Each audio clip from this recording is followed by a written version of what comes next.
Good morning, class. Let's start the next topic, that is the selection process. We already completed the recruitment process. Now today we are going to know about the selection and the selection process. Now what is the selection? Okay, selection is the second step of staffing process. Okay, we are in the chapter of staffing and selection is the second one. That and then which one is the first one? Recruitment is the first one. After recruitment we are having a selection. So selection is the second step of staffing process. Now what do you mean by selection? Selection can be defined as discovering most promising and suitable candidate to fill up the vacant job position in the organization. That is known as the selection. Selection means choosing or selecting the most promising. Promising means the person, those who are promised that I will do what you want, तो उस तरह से कहने वाला that is the promising person and the suitable candidate which is suitable according to the experience, according to the knowledge, according to the education. Okay, so the particular person, suitable candidate to fill the vacant post. Now we are going to know about the selection process. To know about the selection process, we have to follow the following steps. Lots of steps are there which is known as the selection process. Number one is preliminary screening. Preliminary screening means selecting the perfect forms. Preliminary screening का मतलब होता है कि perfect form select करना, scrutiny करना. ठीक है, जितने एप्लीकेशंस आए होंगे, जब हमने जैसा हम लोगों ने रिक्रूटमेंट में पढ़ा कि जब हम न्यूज़पेपर में रिक्रूटमेंट निकाल देंगे कि company is having a 5 post और the 5 post of middle level of management is empty, तो हमारे पास 5 वैकेंसीज हैं. तो जब हमने 5 वैकेंसीज की पोस्ट किया, 5 पोस्ट को हमने न्यूज़पेपर में निकाला, so near about thousands of people will fill the form. जो आपका एप्लीकेशन फॉर्म होगा वो थाउजेंड्स ऑफ स्टूडेंट्स ने, थाउजेंड्स ऑफ कैंडिडेट ने भरा होगा फॉर्म. ठीक है, उस थाउजेंड्स ऑफ कैंडिडेट्स का फॉर्म जो होता है, तो फॉर्म में बहुत कुछ होता है जैसे name, qualification. So required qualification is also there, the estimate salary that you want, and the experience or the percentage of the 10, percentage of the 12, percentage of your graduation level. So lots of questions are there, lots of fill in the blanks are there that the candidate have to fill. तो जब 1000 forms fill हुआ तो उस 1000 में से 100 forms को select करके निकाला is known as the preliminary screening. Screening करके निकालना. जो 1000 फॉर्म आए होते हैं उसमें से 100 फॉर्म निकाले जाते हैं, 10% निकाला जाता है जनरली. ठीक है, सो 10% जो निकाला हमने यहाँ पे that is known as the preliminary screening. जो एप्लीकेशंस आए थे हमारे पास, जो हमारे पास एप्लीकेशंस रिसीव्ड हुए थे, उसमें से हमने स्क्रीनिंग की, उसमें से हमने सेलेक्ट किया. आउट ऑफ 1000 एप्लीकेशंस में से हमने 100 को सेलेक्ट किया which is known as the preliminary screening. After preliminary screening we are having a selection test. ठीक है, उसके बाद सिलेक्शन टेस्ट होता है. दैट मीन्स इन 100 लोगों का हम सिलेक्शन टेस्ट लेंगे. सिलेक्शन टेस्ट 5 स्टेप में जाता है. सिलेक्शन टेस्ट जो है वो 1 2 3 4 5 स्टेप में जाता है, 5 स्टेजेस में जाता है. तो वो 5 स्टेजेस हैं. Number 1 intelligence test, number 2 aptitude test, number 3 personality test, number 4 trade test and number 5 interest test. ठीक है, तो ये 5 टेस्ट से होके गुजरता है हमारा selection test. Now intelligent test means to check the IQ of the candidate. To check the IQ of the candidate. तो ये सारे 100 पीपल्स को देना पड़ेगा, 100 कैंडिडेट्स को देना पड़ेगा, सब देंगे ये 5 टेस्ट. तो जब IQ चेक पहले क्या चेक किया जाता है, IQ लेवल चेक किया जाता है. इंटेलिजेंस टेस्ट में क्या चेक किया जाता है, IQ लेवल. ठीक है, intelligence quotient IQ level check किया जाता है. After that aptitude test. Aptitude test means ability to learn new skill. Aptitude test means ability to learn new skills. नए स्किल्स को लर्न करना या समझना. फॉर एग्जाम्पल, अगर मान लो कोई बिजनेस स्टडीज़ के लिए कोई अगर इंटरव्यू देने आया है और हमने उससे कहा कि आपको ये चैप्टर पढ़ाना है, मतलब कि आपको सिलेक्शन चैप्टर पढ़ाना है इंटरव्यू में, मतलब डेमो में आपको सिलेक्शन चैप्टर पढ़ाना है, तो आप कौन सा बुक रिकमेंड करेंगे, आपको कौन सा बुक दे दें ताकि आप उसको तैयार कर लीजिए और पढ़ाइए. ठीक है, तो अगर वो पर्सन करता है कि मुझे ज़रूरत नहीं है, अगर वो पर्टिकुलर पर्सन कहता है कि मुझे ज़रूरत नहीं, मैं डायरेक्ट चैप्टर पढ़ा सकता हूँ, तो फिर उसका एप्टीट्यूड टेस्ट वहीं पे ख़त्म हो गया। क्यों ख़त्म हो गया? क्योंकि उसको क्लास में पढ़ाना है, उसको ये पता करना चाहिए कि यहाँ पे किस ऑथर की बुक चल रही है और उस बुक से रिलेटेड कितने एग्जाम्पल्स उस चैप्टर में हैं, उस चैप्टर से रिलेटेड उस एग्जाम्पल को उसको अपने माइंड में रखना पड़ेगा। तभी जो स्टूडेंट्स हैं वहाँ के वो रिप्लाई कर पाएंगे, और जब रिप्लाई कर पाएंगे तभी डेमो बेस्ट होगा। तो that is the aptitude test, whether the particular person is ready to learn the new skills और नॉट। ओके, अदरवाइज देखो, अगर मशीनरी चलाने के लिए हम किसी को रखेंगे तो वो मशीनरी चलाना कहीं ना कहीं से तो सीख के ही आया होगा, तो वो तो है ना, जो भी आएगा वो कुछ ना कुछ तो सीख के ही आएगा। लेकिन अगर वो फिर भी इंटरेस्टेड है, न्यू स्किल सीखने के लिए, so that is known as the aptitude test. Intelligence test में क्या किया हमने? IQ चेक किया। एप्टीट्यूड टेस्ट में to know about the whether the ability of the learning the new skills, है ना, whether the candidate is having a ability to learn the new skills और not. After that personality test, what is that? Personality test means to check the emotions, reaction, है ना, maturity, whether the particular person is mature or not, जल्दी जल्दी किसी बात पे गुस्सा तो नहीं हो जाता है, इमोशनल तो नहीं हो जाता है, किसी ने जोर से डांट दिया तो पता चले कि वो रिज़ाइन करके भागने को तैयार हो जाए। So that is the personality check means to check the emotion of the person, reaction.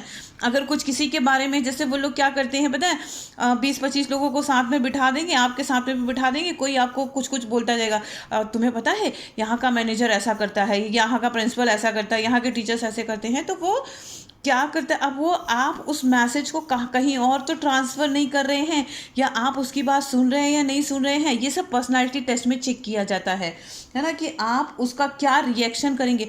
आप भी बोलने लगेंगे अच्छा ऐसा होता है यहाँ पे, बताइए ऐसा कैसे होता है, हमारे स्कूल में तो नहीं होता था, या हमारी कंपनी में तो नहीं होता था। अगर इस तरह की बातें आप बोला, this 20% are from the organization only.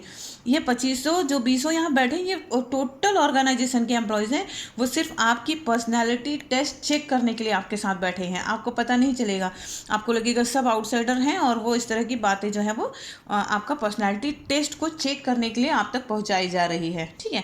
After that trade test का मतलब होता है to check the existing knowledge ना, एग्जिस्टिंग मतलब इस वक्त मार्केट में जो चल रहा है उसके बारे में नॉलेज, ठीक है। तो एग्जिस्टिंग नॉलेज, फॉर एग्जांपल अगर अब हमको टीचर रखना होगा, अगर इस समय हमको टीचर रखना होगा तो उसको सब्जेक्ट नॉलेज हो ना हो, उसको कंप्यूटर नॉलेज होना बहुत ज़रूरी है ना, क्योंकि ऑनलाइन क्लासेस चल रही हैं। तो that is known as the trade test का मतलब होता है existing level of knowledge. Trade test का मतलब होता है एग्जिस्टिंग लेवल ऑफ नॉलेज।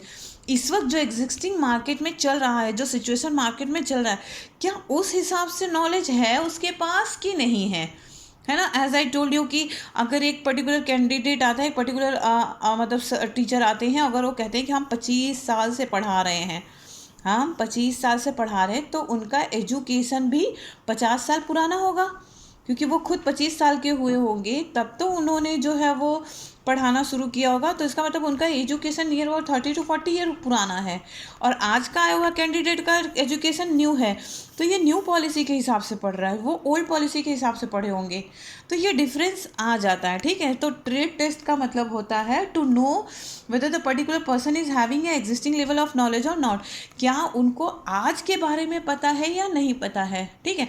अगर मान लो उस 25 ईयर ओल्ड वाले से पूछेंगे, 25 साल का जिसके पास एक्सपीरियंस, उससे पूछेंगे कि न्यू एजुकेशन पॉलिसी क्या आएगी, तो अगर वो तो बता देगा कि न्यू एजुकेशन पॉलिसी, तब तो वो कैंडिडेट सही है, क्योंकि उसको ओल्ड का तो है ही है, एक्सपीरियंस तो है ही है, एज वेल एज उनके पास एग्जिस्टिंग नॉलेज भी है। लेकिन अगर वो कहेंगे अरे बेकार है आज की न्यू एजुकेशन पॉलिसी, हमारे ज़माने में ऐसा होता था, हमारे ज़माने में ऐसा होता था, so we can't afford to that particular person ना, बिकॉज हमको तो न्यू एजुकेशन पॉलिसी से चलना है ना, हमको तो न्यू एजुकेशन पॉलिसी से चलना है, हमको तो ओल्ड एजुकेशन पॉलिसी से चलना नहीं है।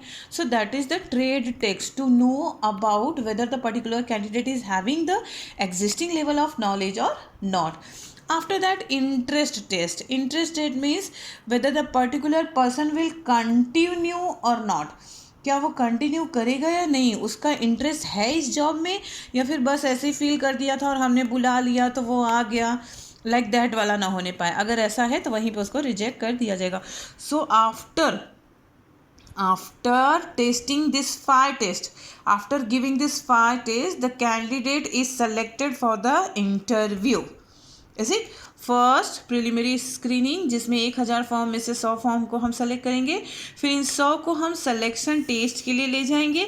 सिलेक्शन टेस्ट में हम 5 टेस्ट में से धीरे धीरे कैंडिडेट्स जो है वो कम होते चले जाएंगे। यहाँ आते आते हम मान लो तो करीबन 30% लोगों को इंटरव्यू पे बुलाते हैं। 30 लोगों को, एक्चुअली इट्स 30%, तो 30% लोगों को हम एम्प्लॉयमेंट इंटरव्यू में बुलाते हैं। ठीक है, एक बार अगर इंटरव्यू तक पहुंच गया candidate, once the candidate clear the basic screening and written test, अगर एक बार ये पूरा स्क्रीनिंग और रिटन टेस्ट निकल गया, that means the candidate selected near about 99%, candidate 99% select हो चुका है। ठीक है, सो उसके बाद वो पहुंचता है इंटरव्यू में। एम्प्लॉयमेंट इंटरव्यू में उसके फैमिली बैकग्राउंड के बारे में पूछा जाता है। कहाँ से आए हो, क्या पढ़े हो, पढ़ रहे थे तो कौन कौन दोस्त थे, कितने फैमिली मेम्बर है, कहाँ रहते हैं, कौन क्या जॉब कर रहा है, क्या नहीं जॉब कर रहा है। So that type of questions are asked in the employment interview. क्योंकि यहाँ ना सब्जेक्ट नॉलेज नहीं पूछते। सब्जेक्ट नॉलेज क्यों नहीं पूछते? क्योंकि सब्जेक्ट नॉलेज वो यहाँ पर ऑलरेडी दे चुका है यहाँ पर, और इसमें वो सब्जेक्ट नॉलेज, ये इंटेलिजेंट टेस्ट जो हुआ था, आईक्यू लेवल जो चेक हुआ था, यहाँ पे वो सब्जेक्ट नॉलेज दे चुका है। ठीक है, यहाँ पे वो सिर्फ अपने बारे में कितना बता सकता है, मतलब कितना सही बताएगा, या उसका खुद का कितना उसमें है, इंटरेस्ट है नहीं है। तो that is the employment interview is the third process. Okay, after the interview the candidate is selected out of 30। अगर हमने 30 का इंटरव्यू लिया तो उसमें से कितने सेलेक्ट होते हैं? नियर अबाउट 20 to 25 सेलेक्ट हो जाते हैं। ठीक है, जब ये 20 to 25 सेलेक्ट हो जाते हैं, so next process is reference and background checking. उनका रेफरेंस चेक होता है और बैकग्राउंड चेक होता है। तो ये रेफरेंस क्या होता है? At the time of filling the form, जब कैंडिडेट फॉर्म फिल करता है तो उसमें उसे 2 रेफरेंस नंबर देने होते हैं, 2 लोगों के नाम बताने पड़ते हैं। ठीक है, तो दोनों लोगों का नाम और फ़ोन नंबर दिया होता है। जनरली ये नाम और फ़ोन नंबर जो है वो ऐसे लोगों का होता है जिसे ज़्यादातर लोग जानते हों। ठीक है, जैसे हाँ, हमारा कोई डॉक्टर हो, पर्सनल डॉक्टर हो, या फिर कोई टीचर से, हमारे प्रोफेसर से, हमारी किसी से ऐसी अच्छी पहचान हो, किसी हायर पोजीशन वाले का नाम दिया जाता है। तो रेफरेंस 2 लोगों का नाम दिया जाता है। ठीक है, at the time of filling the form fill किया जाता है तभी। तो जब कैंडिडेट सेलेक्ट हो जाता है, उसका इंटरव्यू क्लियर हो जाता है, तो नेक्स्ट स्टेप होता है कि उनका रेफरेंस चेक करना। इन जो 2 लोगों का नाम दिया है कैंडिडेट ने, ठीक है, जो भी नाम होगा, जिसका भी नाम होगा, उन 2 का नाम और नंबर, जो फ़ोन नंबर दिया है, इस पर कॉल जाती है और उस कैंडिडेट के बारे में पूछताछ की जाती है कि वो कैंडिडेट कैसा है, उसका प्रीवियस जॉब कैसा था, उसका फैमिली बैकग्राउंड कैसा था। अभी तक तो हम कैंडिडेट के बारे में कैंडिडेट से ही जान रहे थे ना, अब हमने कैंडिडेट के बारे में दूसरों से पूछना शुरू किया। किससे पूछा हमने? जिसका रेफरेंस नंबर उस कैंडिडेट ने हमको दिया था। एंड बैकग्राउंड चेकिंग, इवन अगर आप गवर्नमेंट जॉब में जा रहे हैं तो वो कंपनी वाले या गवर्नमेंट जो है आपके फैमिली के बैकग्राउंड, मतलब जहाँ आपका घर है वहाँ पे भी जाके इंक्वायरी करती है, आस पड़ोस वालों से भी पूछती है कि ये कैंडिडेट कैसा है, कोई क्रिमिनल रिकॉर्ड तो नहीं है। इसलिए कहा जाता है कि क्राइम से एकदम दूर रहो, क्योंकि अगर आपको गवर्नमेंट जॉब मिलना होगा तो इन सब चीज़ों का बहुत ख्याल रखना पड़ता है, क्योंकि आपसे कम आपके बैकग्राउंड वालों से ज़्यादा पूछताछ होती है। आपके आस पड़ोस, आपको पता भी नहीं चलेगा कि किससे पूछ के चली गई। पुलिस वाले आते हैं पूछने के लिए, आपके आस पड़ोस वालों से पूछ के जाएंगे, आपका बैकग्राउंड चेक करके जाएंगे कि आपका रिकॉर्ड कैसा है, आप बचपन से लेके अब तक किस तरह से रहे हैं, फैमिली के साथ कैसा रहे, आपका व्यवहार है। So that is the reference and background check. अच्छा, रेफरेंस और बैकग्राउंड चेक के बेस पे जनरली किसी को नहीं निकाला जाता, क्योंकि जो हमने 100 फॉर्म्स रखे है ना, आउट ऑफ 1000 जब हमने 100 फॉर्म्स रखे, तो ये सीधी सी बात है कि बेस्ट वाले होंगे नियर अबाउट सब 90 से 99% वाले होंगे, और 90 से 99% वाले बच्चों का बैकग्राउंड अच्छा ही होगा, उनका ध्यान हमेशा पढ़ाई में ही होगा, फालतू के कामों में नहीं होगा।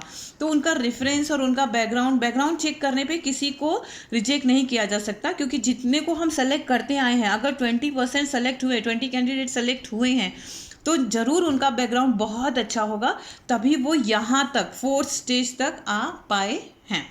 After the checking of the reference and the backgrounds, the next process is selection decision. अब डिसाइड हो गया फाइनली कि these candidates are selected for our organisation. Selection decision मतलब all the top level of employees will given the result, है ना। जितना भी panel बैठा होता है, जितने पैनल्स बैठे होते हैं, टॉप लेवल के जो मैनेजर्स होते हैं, वो उनको पैनल कहा जाता है। जितने पैनल्स बैठे रहते हैं, उन सब पैनल्स ने इतने लोगों को सेलेक्ट कर दिया कि भाई now this 20% are the employ of our organization. जब 20 लोग सेलेक्ट हो गए, सिलेक्शन डिसीजन हो गया, तब उसके बाद होता है मेडिकल एग्जामिनेशन। इन 20 लोगों का मेडिकल चेकअप भी होता है। बहुत रेयर कंडीशन में यहाँ लोग रिजेक्ट होते हैं, लेकिन ऐसा नहीं है कि नहीं होते। मेडिकल एग्जामिनेशन में भी बहुत से लोग रिजेक्ट हो जाते हैं, क्योंकि जिस हिसाब का चाहिए होता है, जैसे कि अगर हम मशीनरी चलाने वाले को, अगर ऐसे कैंडिडेट को रख रहे हैं जिसको हमको मशीनरी पे रखना है, और अगर उसको मेंटली कोई प्रॉब्लम है या फिजिकली कोई प्रॉब्लम है या उसका लॉन्ग टाइम से कोई मेडिसिन चल रहा है, तो फिर वो हम अपने ऊपर रिस्क नहीं ले सकते ना, उसको कभी भी कुछ भी हो सकता है।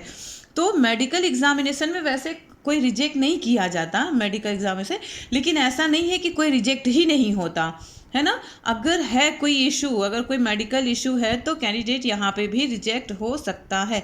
अदरवाइज जितने को यहाँ सेलेक्ट कर लिया है पैनल ने, टॉप लेवल के पैनल ने अगर 20 लोगों को सेलेक्ट किया है, तो वो 20 लोग जो है वो कंटिन्यू करेंगे।